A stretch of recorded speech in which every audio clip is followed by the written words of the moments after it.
예, 반갑습니다. 어제 하루 종일 정치권의 화두는 윤석열의 반발, 검찰 해체에 대한 윤석열의 반발에 대한 정치권의 반응, 저걸 어떻게 대처해야 하느냐라는 것이었습니다.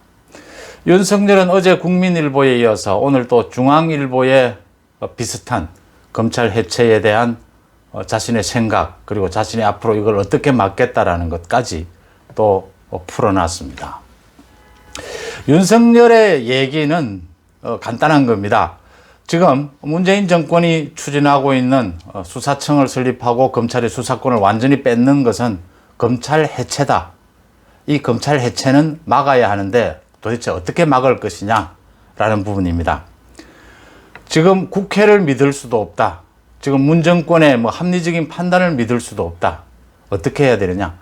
국민들에게 직접 검찰 해체가 국민들의 이익을 직접 해치는 것이다라는 것을 설명하고 국민들의 여론을 모아가는 수밖에는 없다. 그러니까 지금 문 정권이 추진하고 있는 가장 핵심적인 입법 독재라고 하죠. 국회를 장악한 다음에 국회를 통해서 헌법을 빼고는 모든 법을 지금 바꾸는 이런 입법 독재에 대해서 윤석열이 답을 내놓은 겁니다. 이젠 국민밖에 없다.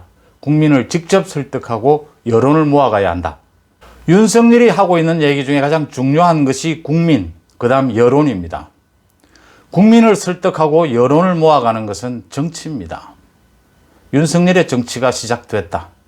그러니까 문재인 정권, 여권이 당황한 것은 어제 윤석열이 어떤 형태로든지 반발할 것은 예상을 했는데 이렇게 강도 높게 국민 여론, 곧바로 윤석열의 정치를 시작하겠다라고까지 나올 것까지는 예상을 못했던 거죠.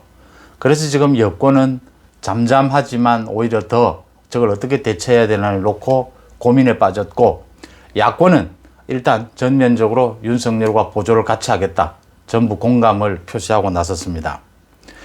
윤석열은 또 오늘 중앙일보와의 인터뷰에서 힘 있는 사람들의 갑질과 반칙을 처벌하는 것은 이념을 떠난 우리 서민들의 삶과 직결된 문제다. 국민들이 알아주셔야 한다라고 호소를 했습니다. 윤석열은 또 어제와 마찬가지로 직을 걸어서 막을 수 있는 일이라면 100번이라도 직을 걸겠다. 이걸 지금 직을 건다고 막아질 일이 아니다. 국회와 소통해서 막을 수 있는 일이라면 100번이라도 국회와 소통하겠다. 지금 국회에서 막아질 문제가 아니다. 이 이야기입니다. 윤석열 총장은 검찰총장 밑에서 검찰을 다 빼가도 좋다. 이 지금 검찰을 지키자고 하는 일이 아니다. 그 이야기입니다. 그러나 부패 범죄에 대한 역량은 수사 기소를 융합해서 지켜내야 한다. 왜냐하면 국민에게 직접 피해가 돌아가기 때문이다. 이 얘기입니다. 윤석열 총장은 또 국가가 범죄를 왜 수사하느냐? 국민에게 피해를 주기 때문이다. 국민에게서 받은 세금을, 그 엄청난 피 같은 세금을 들여서 국가가 범죄를 수사하는 이유는 국민의 안전, 국민의 이익을 지켜주기 위해서다. 국민들의 이익에 직결되는 문제라고 얘기하면서 이제 윤석열 총장이 대국민 직접 메시지를 계속 내기 시작했습니다. 국민들에게 꼭 알려드려야 한다. 무관심해서 될 일이 아니다. 반칙이라는 게 왜 생기느냐? 힘이 있으니까 하는 것이다. 힘이 있기 때문에 피해를 당하면 신고도 잘 못한다. 힘 있는 놈한테 맞으면 선생님한테 얘기하기가 쉽냐? 이렇게 비유를 했습니다. 또 윤석열 총장의 직격탄이 계속됩니다. 내가 밉다고 해서 국민 이익과 안전을 볼모로 삼지 마라. 내가 밉다고 해서 국민을 인질 삼아서는 안 된다 했습니다. 윤석열이 밉다고 해서 권력형 비리 수사에 나선 검찰을 없애겠다는 게 말이 되느냐, 이 얘기입니다. 법에 따른 정당한 대우를 받는다고 느껴야 한다, 모든 국민이. 그래야 국민들은 개, 돼지가 아니라는 생각을 할 수가 있다. 윤석열 총장은 또 오늘 오후에는 대구 고검지검을 방문을 합니다. 윤석열 총장이 과거 권력에 의해서 좌천됐을 경우에 그 대구 고검을 가서 근무를 했다고 하죠. 또 지금 대구지검 고검에는 그동안 윤석열 총장과 함께 권력형 비리 수사를 하다가 추미애에 의해서 좌천된 많은 검사들이 거기 모여 있다고 합니다. 그래서 윤석열 총장이 오늘 대구에 가서 또 어떤 얘기를 내놓을까, 아마 어제 오늘 지금 언론에 난 이 톤으로 이야기를 계속해 가지 않을까, 이렇게 전망이 됩니다. 자, 야권에서는 안철수를 비롯해서 모두 윤석열 총장과 뜻을 같이 한다. 앞으로 윤석열 총장과 함께 국민 여론전에 같이 나서겠다, 이런 반응입니다. 야권에서는 일단 윤석열 총장이 이런 정도로 적극 나서준다면 4월 선거부터 윤석열의 공정, 윤석열 현상을 적극 활용할 수 있어서 굉장히 도움이 될 것이다, 이런 판단을 합니다. 문제는 여권입니다. 여권은 현재 반응을 자제하고 있습니다. 일부 조국을 비롯해서 앞뒤 안 맞는 말을 하고 있는데, 여권은 전체적으로 조율했습니다. 일단 이걸 어떻게 대처해야 될지를 모르는 상황입니다. 딱 나온 반응 하나는 청와대 반응입니다. 청와대에서는 차분하게 의견을 개진해달라, 국회를 무시하지 말아야 한다, 이런 내용 내놓았는데, 이건 내용이라기보다는 윤석열 총장에 대해서 자기들의 바람입니다. 지금 여권이 이렇게 나뉘는 건, 여권은 어제 나온 이야기로는 이제 그 수사청 법안을 당초 이번 주에 발의를 하겠다고 했다가 좀 여러 가지 조율을 거치겠다, 그래서 3월 안으로는 발의를 하겠다. 그 다음 기소 수사 분리를 하는 것은 맞는데 더 융합하고 유기적으로 결합해야 될 것은 또 결합해 가겠다, 이런 식으로 자기들의 지금 생각을 조정을 하는 형편입니다. 하지만 지금 여권에서는 여기서는 물러설 수는 없는 겁니다. 핵심은, 직접적인 이유는 권력형 비리 수사를 막기 위해서 검찰 해체까지를 칼을 빼든 거거든요. 여기서 여권이 물러서면 여권은 무너지는 겁니다. 그러니까 물러설 수는 없고 어떻게 형태든지 지금 검찰 해체를 추진해 가야 하는데, 권력형 비리 수사를 막아야 하는데, 생각 외로 윤석열 총장의 반발이 거세다. 어떻게 될지 4월 선거를 앞둔 마당에 지금 조율을 하는 입장인데, 여권 내부에서도 저번 드러났듯이 레임덕이다, 이런 소리까지 났듯이 지금 청와대와 당의 생각이 다르고, 당 안에서도 지금 강경파와 온건파의 생각이 완전히 다르기 때문에 지금 이 조율이 쉽지 않을 것이다. 여권의 균열을 일으킬 수 있는 절묘한 지점에 이게 좀 맞닿아 있다, 이 대목입니다. 그래서 지금 청와대도 이것을 어떻게 조율할 수 있느냐, 지금 갈피를 못 잡고 우왕좌왕하는 이런 모습을 보여주고 있습니다. 핵심은 윤석열이 지금 여권에서 하고 있는 수사청 신설이나 검찰의 수사권을 완전히 뺏는 것은 검찰 해체다.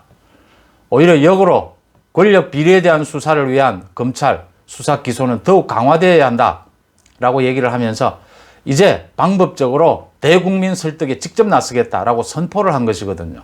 이제 정면으로 문 정권과 맞서겠다라고 나선 이 대목에서 4월 선거에 당장 윤석열 반발이 어떤 영향을 미칠 것인가라는 대목입니다. 여기에서 윤석열이 직접 얘기하지는 않았습니다. 지금 권력형 비리 수사, 지금 김학의 수사와 관련해서는 차규근이죠, 출입국 관리본부장에 대해서 어제 검찰이 영장을 쳤습니다. 원전 수사를 놓고는 청와대 조사가 지금 임박해 있죠. 청와대 그 비서관들을 비롯해서. 이렇게 김학의 수사도 아마 이 차규근 영장 치고 난 이후에는 청와대로 수사가 향할 것이다, 이렇게 따박따박 검찰 수사는 이제 청와대 목을 조여가고 있습니다. 윤석열 총장은 직접 이야기하지는 않죠. 이런 수사가 되고 있는데 검찰총장으로서. 그러니까 윤석열이 밉다고 해서 검찰을 없앤다는 게 말이 되느냐, 거기에 함축되어 있는 것이죠.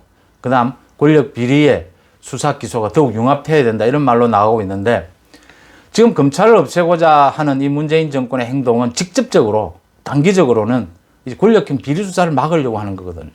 검찰을 겁박하는 것이죠. 이 부분에 대해서 윤석열 총장이 직접 말하지 못하면 야권에서 이를 받쳐줘야 합니다.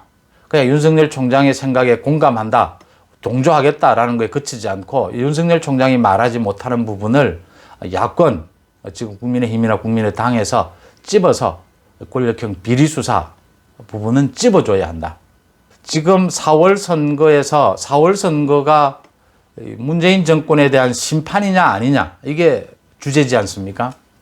이렇게 큰 주제로 정권에 대해서 평가를 하는 부분으로 가게 되고, 그 다음 서울과 부산의 유권자는 전국 유권자의 절반입니다. 이런 선거, 또 대선이 1년 남았다, 이런 상황에서 4월 선거는 어느 후보들이 나서서 어느 정당이 나서서 뛰는 이런 선거라기보다는 대선 후보들이 큰 바람, 분위기를 잡아줘야 합니다. 지금 여권에서는 여러 명의 후보들이 바람을 잡고 있죠. 근데 야권에서는 제대로 된 후보가 없었는데 최근 들어서 홍준표 의원이 적극 나서서 이재명의 그 도덕성 부분, 인성 부분을 매일같이 타격을 하면서 공격하고 있는 점은 주목할 만하다. 이재명의 그 도덕성 부분은 이재명이 아킬레스건일 것이고 앞으로도 계속 거론이 돼야 될 부분인데 이렇게 역시 홍준표가 이 스나이프 능력은 뛰어나다라는 것입니다. 이재명에 대해서 집중타를 날려주면서 이제 대선 전국에서 대선 후보들이 해야 될 부분을 홍준표가 야권에서는 지금 막아주고 있다. 그 다음 가장 큰 어떤 변수라고 해야 되나요? 윤석열이 완전히 이제 이 권력형 비리 수사를 막으려는 저 검찰 해체에 대해서 이제 검찰총장으로서의 견해 정도가 아니고 이제 대국민 직접 설득에 나서겠다라고 선포를 하면서 4월 선거에서 야권 쪽에 대선 후보들의 흐름, 분위기도 이제 균형을 맞춰가고 있다. 이렇게 보입니다. 결국 이겁니다. 대국민 호소에 나서서 권력형 비리 수사를 어디까지 마무리를 하느냐. 윤석열 총장으로서. 그 다음 권력형 이 비리 수사를 막기 위해서 검찰 해체하려고 하는 저 문재인 정권에 자기가 맞서서 대국민에게 어떤 메시지를 내놓느냐라는 부분이 앞으로 이제 4월 선거를 앞두고 최대 변수로 떠올랐다. 윤석열의 행동에 지금 야권 전체의 선거 승리가 휘청일 정도로 큰 영향력을 발휘하기 시작했다. 윤석열의 정치가 시작됐다. 많은 얘기들이 나옵니다. 이제 4월 보궐선거를 계기로 해서 야권이 전체가 재편돼야 하는데 거기에 윤석열의 역할은 뭐냐 이런 부분까지도 많이 얘기가 되고 있습니다. 같이 지켜보면서 또 대화를 나눴으면 합니다. 고맙습니다.